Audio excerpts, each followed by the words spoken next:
It's still player preview season. In today's episode, we're talking Tony Snell, Ben McLemore, CJ Elleby, and Greg Brown III. Welcome to Locked On Blazers. Let's get into it.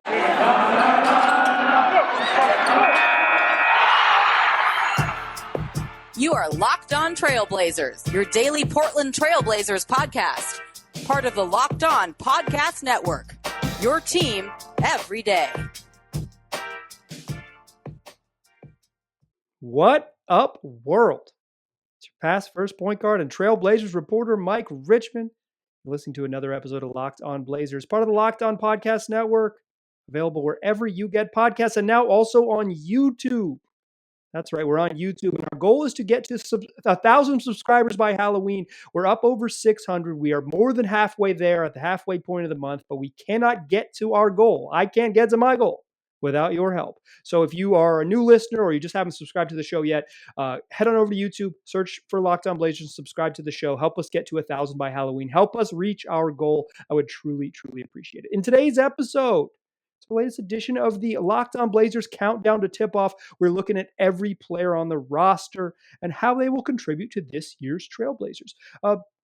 We will go through best and worst case scenarios. We'll take a look back at what they did last season in 2021, and then we'll talk about expected role and expectations for this coming season. This is our seventh installment and our penultimate installment of the countdown to tip-off. If you were looking for the rest of them, they're waiting for you in your feed. We're going to go through every single player on the roster. We've got one left. That's going to be Damian Lillard in Monday's show. But today we are attacking a quartet of players, 2 veteran wings and 2 young forwards. That's Tony Snell, Ben McLemore, Greg Brown III, and CJ Elleby. It is a jam-packed, super huge preview. So let's look at how those 4 gentlemen performed last season. We'll start with Tony Snell, who was an Atlanta Hawk last year and averaged with the Hawks 5.3 points, 2.4 rebounds, and 1.3 assists in 21.1 minutes in 47 games, including 21 starts. He shot 51% from the floor, 56.9% from 3, nearly 57% from 3 on 2.3 attempts per game. Low volume, a whole bunch of makes for Tony Snell, and he shot 1,000%. That is 100% from the free throw line. In fact, Tony Snell has not missed a free throw. Since March 12th of 2019, he has made 79 consecutive free throws over two plus seasons. That's a little note for you. I found exploring the Tony Snell basketball reference page. Has not missed a free throw since March of 2019. So it's been a while. Doesn't get there much, but always makes them. Dude can shoot it. Snell was in and out of the rotation as a backup for the Hawks last season. There was a stretch where he started 18 consecutive games, basically from the end of February until April 1st. And then when they got to the playoffs, he was mostly out of the rotation. He played early in the opening round when they were playing against the New York Knicks, but as the Hawks made their push into the Eastern Conference Finals, Snell was used less and less, and then basically just didn't play except for in garbage time. When the Hawks needed a veteran wing as they made their playoff push, the choice was to go Solomon Hill and his ball handling skills and sort of theoretical defensive chops over Snell's shooting and theoretical defensive chops. It was Snell was, a useful, hyper efficient backup who could be counted on to make like more than half of his 3-pointers, 57% of his 3-pointers. But when the games got really important, Snell wasn't necessarily part of the plan. He left the Hawks and signed entered free agency, signed a 1-year veteran deal, vet minimum deal with the Portland Trailblazers early in free agency. He will join the team 1 year on the vet minimum and have a chance to earn a spot in the Blazers rotation if and when he gets healthy this season. Moving on to Ben McLemore, who began last season with the Houston Rockets and then was waived in April. The Rockets were going to be good, and then James Harden threw a fit, and they had to pivot. They traded Harden. They went young. They started a massive rebuild, and they no longer needed a veteran shooter like McLemore. Someone who's helpful on a good team was no longer helpful on a bad team, and there just weren't minutes for him. They were going to play young guys over him, Kevin Porter Jr. and the like. We're going to get real minutes at the guard spots, and McLemore wasn't going to be the guy, so they let him go so he could sign with a contender type contender type for the playoff push. And he did sign with a contender type, not a contender as it turns out, but a contender type, signing with the Los Angeles Lakers for their ill-fated playoff run. For the year, Ben McLemore averaged 7.4 points in 17.1 minutes in 53 games. One start with the Lakers, 4 starts with the Rockets. He shot 37% from the field, 34.6% from three, including 36.8% from three with the Lakers. Better ecosystem, he shot better. It just happens to players. He played on a better team, played with LeBron James on a team that can generate more open looks, and on one of the great sort of three-point generators the game has ever seen. McLemore shot basically league average from three. He went from shooting a bunch of bricks on a bad team to making shots on a good team. It's typically how it works. McLemore, on the year didn't shoot particularly well, but with the Lakers looked like a perfectly good shooter. He also shot 73.6% from the free throw line. After joining the Lakers, McLemore played in every game. He appeared in every single game as a Laker, but he wasn't really part of the playoff rotation. He did not play in Game 1 or Game 2 of their first-round playoff series against the Phoenix Suns, and he only got double-digit minutes in Games 4 and 5. He didn't play very much in Game 6 after that when the Lakers ended up eventually lost to the Suns in the first round of the playoffs. He was he's a specific skill set. When they needed his help, he was part of the plan, but they didn't always need what McLemore specifically provides. And he entered free agency and like Snell, signed a 1-year veteran minimum deal to join the Portland Trail Blazers. He, too, a 1-year deal on the vet min. Let's talk about the young guys. Next up is Greg Brown III, who was the 43rd overall pick, the 13th pick of the second round in this year's draft. The Blazers got their man, as they've done in the past. They didn't have any draft picks heading into the draft. But they traded into the second round, trading a 2026, their own 2026 second round pick and cash considerations to get Brown. The Blazers have been successful targeting second round picks for the most part. And if there's reason to maybe be excited if the Blazers specifically targeted Brown, a big athlete from the University of Texas, that he could be the next in the line of finding dudes who are NBA players in the second round of the draft. In his lone season in college, where he went to Texas, Greg Brown was a Big 12 all freshman performer, and he averaged 9.3 points, 6.2 boards, 0.9 assists, 1.1 steals, and 1.9 blocks. He was a quintuple single guy, a guy who filled up the stat sheet. Not particularly impressive, but basically averaged one in every counting category in his career in college. He shot 40% from the floor, 33% from three, and 70.8% from the free throw line. And most importantly, he did a between the legs East Bay funk dunk during summer league. Like, dude is a walking highlight. He's not always a good basketball player, but every time he's on the floor, has an opportunity to be just an amazing highlight. He's the highlight waiting to happen. He's fun to watch, entertaining to watch. We'll see how much he actually plays for the Blazers this year, but in the moments that he has, even in preseason, there are times when you say, "Oh, wow, Greg Brown is incredible." Next is CJ Elleby, whose rookie season with the Portland Trail Blazers, he averaged 2.3 points, 1.1 boards, and 6.4 minutes in 30 games. Shot 37% from the field, 20.6% from three. That's 7 of 34. Very low volume, very few makes, and 73% from the free throw line. Elleby saw double-digit minutes 3 times, three all year long. In his 30 appearances, 3 games where he actually played significant minutes.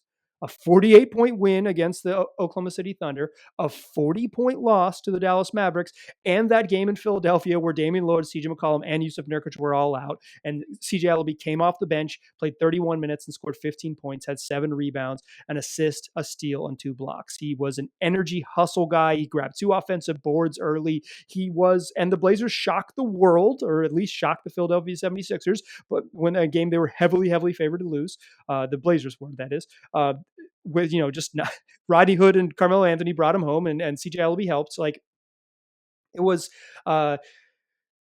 this was his highlight. This was the game you remember, is a game that they were supposed to lose, and CJ Elleby helped them steal. Other than that, he just didn't play much. He was a spot guy. Like I said, 3 games where he played double-digit minutes. He just didn't, even on a team that lacked depth. Elleby was not part of the regular rotation.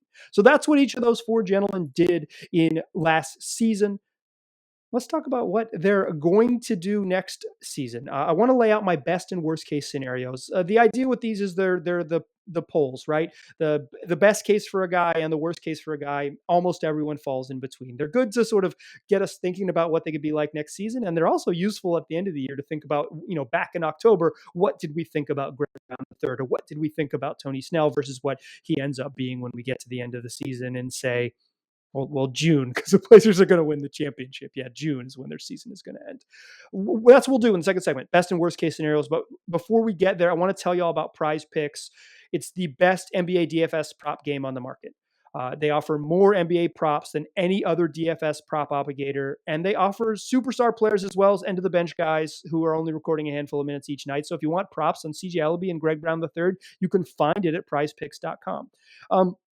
Listen, it's pretty simple. Here's how you do it. You pick 2 to 5 players, and then you pick an over-under on their projections. So you can win up to 10 times on every entry, and it's just you versus the projected numbers. So you take an over-under, you pick the over or the under, and if you win, you get paid. And PrizePicks allows you to mix sports, so you can take the over on LeBron James and the under on Patrick Mahomes in the same entry. They've got an award-winning app. They've also got a website that's prizepicks.com, and you can make these entries quickly. It takes about 60 seconds. It's safe and easy, and then you can get your money fast because they offer quick withdrawals. So don't hesitate. Go to prizepicks.com and use the promo code NBA, and you will get a 100% instant match on a deposit of $100. So if you deposit $100, PrizePicks is going to match you 100%. It immediately becomes $200 to use on their website or on their app. So go to the App Store, download the app today, or visit prizepicks.com. PrizePicks is daily fantasy made easy. All right. So we talked CJ Elleby. We talked Greg Brown III. We talked Tony Snell and Ben McLemore, what they did last season. Now I want to lay out the best and worst case scenarios.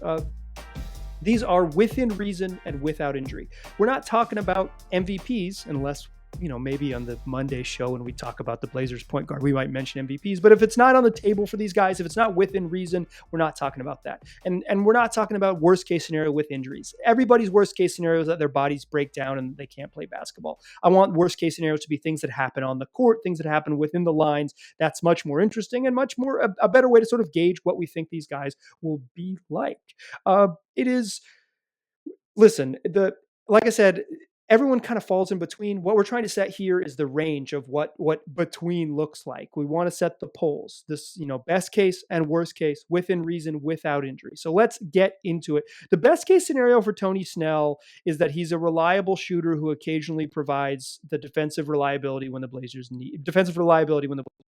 The best case scenario is that a player who has shot at least 39% from three in each of the last 5 seasons stays ahead of that mark as a 3 and some D specialist. Look, the best case scenario for Tony Snell is that he's a dude who shot 57% from 3 last year, and when you put him in the game, you expect literally every one he takes from deep to go in. And he doesn't need to shoot 60% from 3 to do that, but if he shoots, well clear of league average, which he's done in each of the last 5 seasons, the best case scenario is that he is incredibly reliable as that shooter, and the best case scenario is that he's the right answer sometimes on defense. He doesn't hurt you at all defensively. In some matchups, his length and his size are useful, and that the Blazers, who don't have a lot of depth at his spots at the 3 and the 4, can call on Snell to be a 3 and D guy. He's not going to be a lockdown guy. His best case scenario is not that he's like an all defense guy or even like someone who you ask to guard LeBron. The best case scenario is that when you need a defender, you can look down the bench and Snell is the answer to that question. On a team that maybe doesn't have a lot of answers to that question, the best case scenario is that Tony Snell is that choice and that he gets to play and he becomes part of the rotation because that 3-point shooting is reliable and the defense is good enough that it keeps this team afloat. And when they ask the question, how are we going to get stops? The best case scenario is that Tony Snell is an answer and a solution for that spot off the bench. The worst case scenario is that Snell just runs track in his minutes. He just gets cardio. He's not quick or active enough to get his shot off, and he's not impactful on defense. The meme of him putting up 0 counting stats in 28 minutes with the Milwaukee Bucks becomes a relatively regular occurrence as his spot minutes simply don't yield anything. this is not the worst case scenario is not that Tony Snell is no good. The worst case scenario is that Tony Snell just doesn't do enough stuff. He's just a shooter, and on a team where they don't need another shooter, that he doesn't really do anything else. He's not a playmaker. He's not really a rebounder. And what you end up with is a guy who's a low volume shooter and not quite a good defender. And that means that Tony Snell isn't really the solution. If the best case scenario is that he's a solution to the question, how does he help? The worst case scenario is that the answer is never Tony Snell. The worst case scenario is that Tony Snell can't help. Not that he's unplayable and terrible. It's just that when the Blazers need help and they're saying we've mostly got the bench rotation figured out, but we need some help from there. Then you look down the bench and you're saying, not Snell.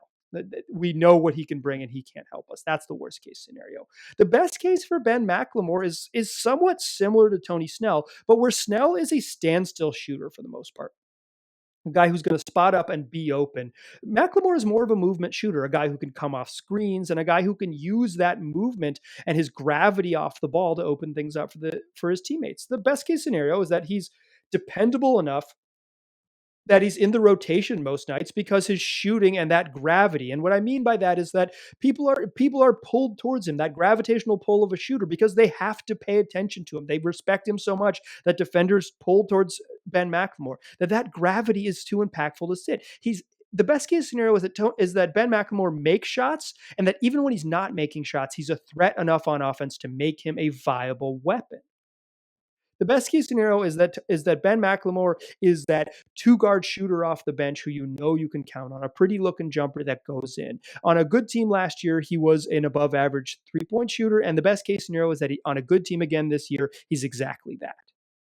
The worst case scenario is that McLemore is such a defensive liability that he's a brutal fit next to the rest of the Blazers' backcourt that is honestly chock full of dudes who are below average and bad defenders.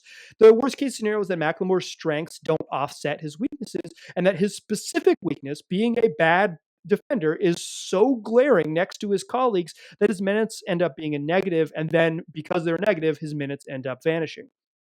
The worst case scenario is that Ben McLemore is just a bad fit on this team. When you play him, McLemore and Simons, horrific defensive backcourt. McLemore and McCollum, horrific defensive backcourt. McLemore and Lillard, horrific defensive backcourt. And that you'd rather just figure out a way to stretch Norman Powell's minutes. The worst case scenario is that McLemore offers a skill that the Blazers don't need, and that his weaknesses only magnify this team's problems forward, and he ends up unplayable. That's the worst case scenario for McLemore. Let's talk about the young guys.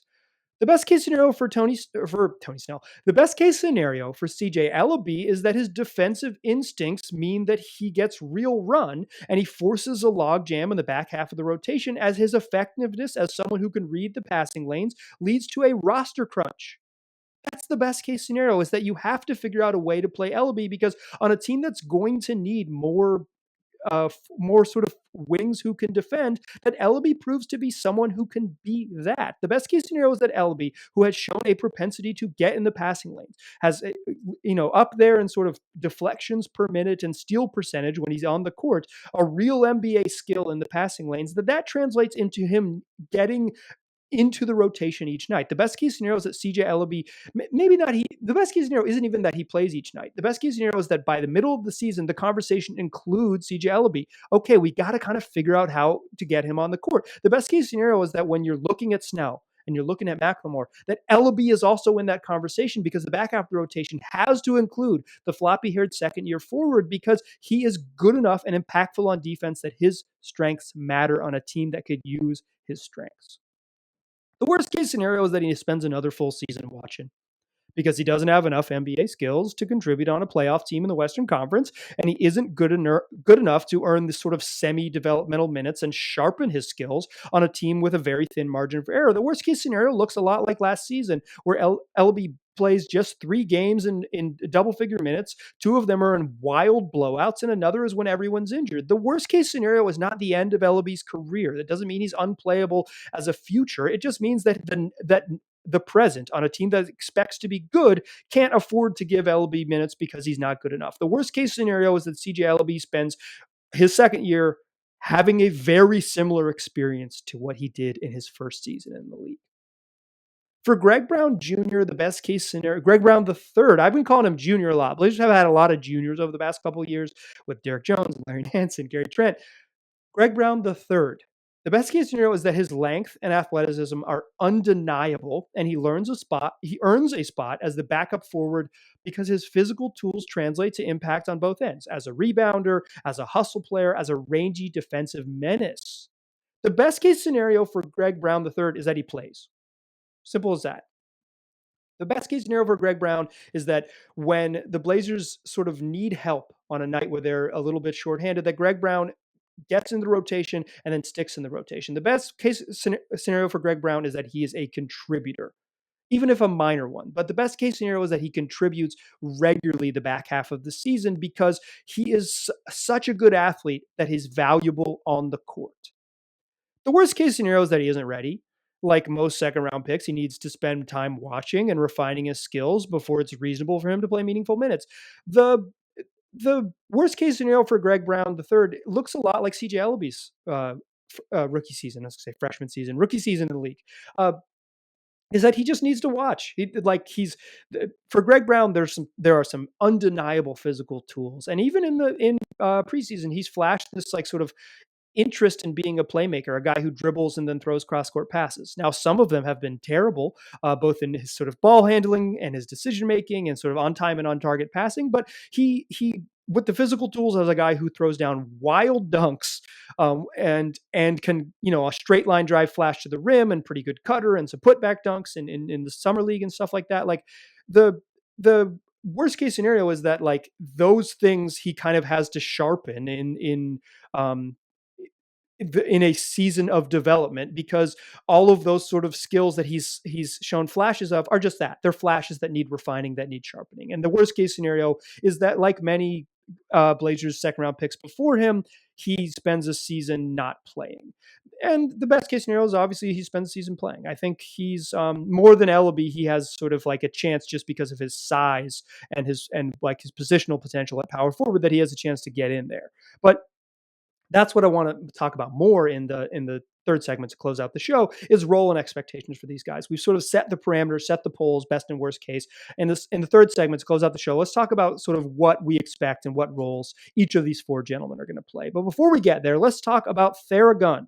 Don't let the stress of daily life weigh on your body. Whether you're an elite athlete like me or someone who's just trying to make it through the day tension-free, Theragun can help. Theragun is the handheld percussive therapy device that releases your deepest muscle tension using a scientifically calibrated depth, speed, and power. And it's as quiet as an electric toothbrush, too. The Theragun Gen 4, that is the Gen 4 Theragun, it doesn't just feel good. It gets to the source of pain by releasing tension using Theragun's signature percussive therapy, which goes 60% deeper than vibration alone. Whether you want to treat your muscle tension from working out or an injury or just the stress of daily life, there's no substitute for the Theragun Gen 4. Plus, it's got a design that looks like you're holding something from the future, so it's fun if nothing else. Just go to check out their site and take a look at it. The Theragun app also learns from your behaviors and it suggests guided routines. So the more you use it, the better it works for you.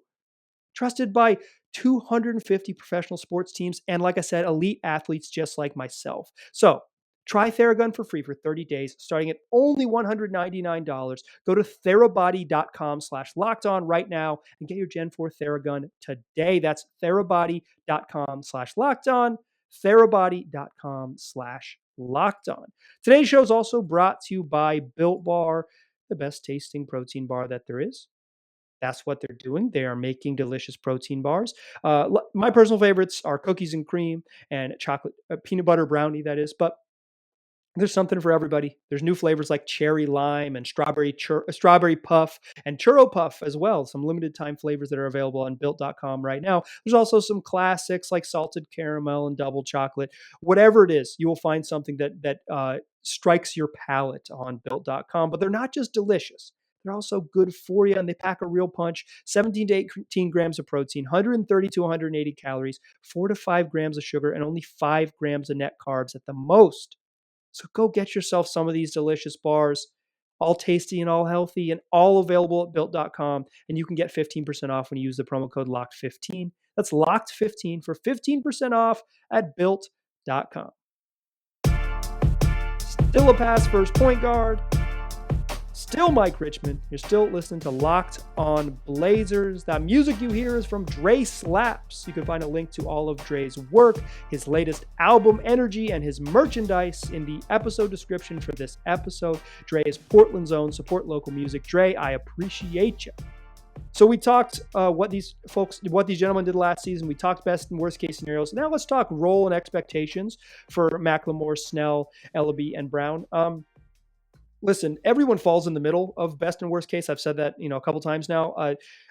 I think like what we're doing here is talking about what that middle looks like. I think Ben McLemore very likely is the 10th man, but part of like talking about role is talking about the guys ahead of him on the roster. The Blazers have their 9-man rotation set in stone. If you're a regular listener to this podcast, it's the heading into training camp, this is the rotation we projected. Coming out of training camp, nothing changed. I still project the exact same. Dame, CJ, Norman Powell, Robert Covington, Yusuf Nurkic are your 5 starters. Off the bench, Anthony Simons, Cody Zeller, Larry Nance Jr., and Nazir Little. That's your 9-man rotation every night. I think McLemore is 10th, reasonably 10th. On some nights, he could be 9th. On some nights, he's a better fit than what Nas brings. I think Nazir Little's kind of a wild card. He's got real potential, but hasn't had much production. There's going to be nights when having a veteran who can really shoot it is more valuable, and that the Blazers, depending on who they play, depending on the matchup, won't be killed by playing a bunch of small ball lineups. McLemore, when he plays, is almost certainly going to be playing in 3-guard lineups just based on the rest of the roster and how the rotation is going to work out. If he's in the game, unless the Blazers are going like true bench mob with five bench players, he's going to play next to 2 other guards, whether it's Dame and Norm, Dame and CJ, any combination with Anthony Simons, Norm Powell, and the 2 starting guards. Like, that's just how it's going to be. That's where McLemore fits in. I think some nights he'll be 9th, but I think right now he's very, very reasonably 10th. I also want to say this. I don't totally understand McLemore on this roster. I think he's like fine, right? Like every team could use a veteran shooter. He's a guy who can really shoot it. He's sick, he's not small, he's 6'5", but he's not big. Like I think any other position would make more sense for what McLemore's doing. It would make more sense if he was point guard. It would make more sense if he was more of a small forward, if he was power forward, if he was a center. Like all of those spots would make more sense in the back half of the Blazers roster. Their deepest and most talented position is shooting guard. There just aren't it just doesn't make a ton of sense. Like I just don't get it. Not that I don't think Ben McLemore can help. I think he can help a lot of good teams. I don't know if he helps this team in a very serious way. So I think he's 10th. He's the 10th guy off the bench. I think Snell would have competed for 9th.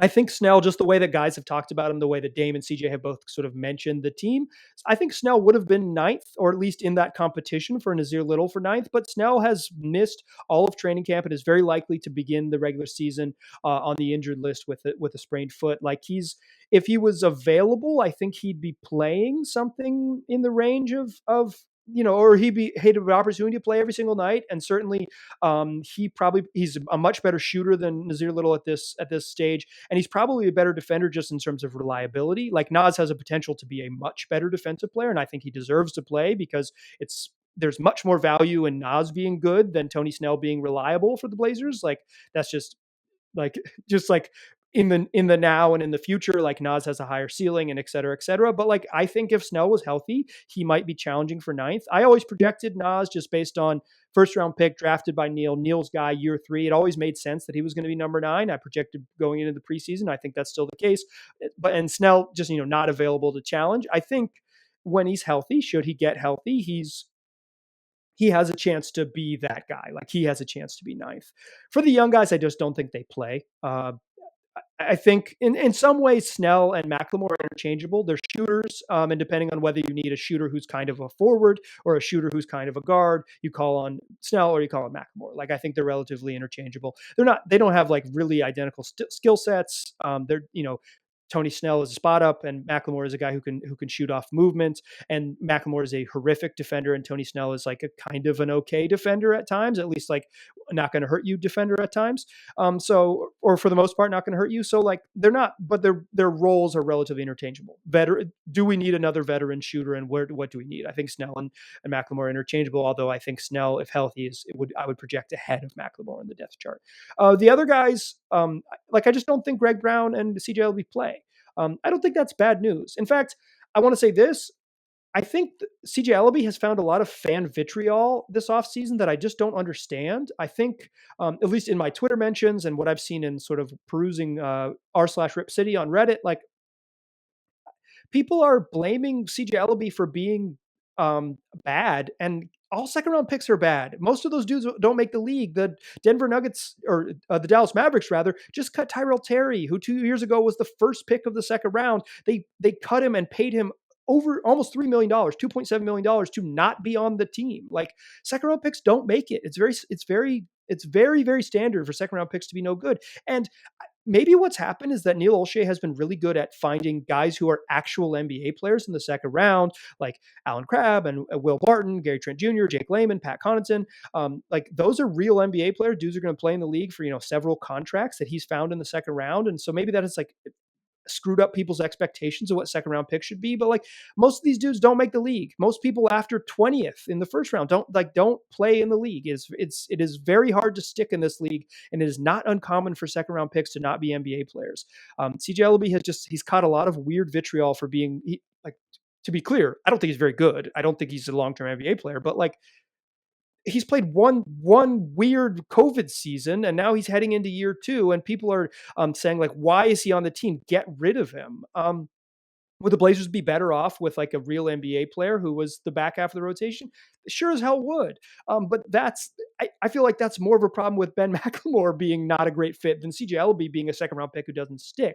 I'll get off my soapbox, but like, if you're mad about second rounders, just like look at any second round of any NBA draft and how many of those dudes are real NBA players. There's not, everyone wants to have Nikola Jokic and Manu Ginobili, but most people end up with Tyrell Terry. Okay. It is how it works.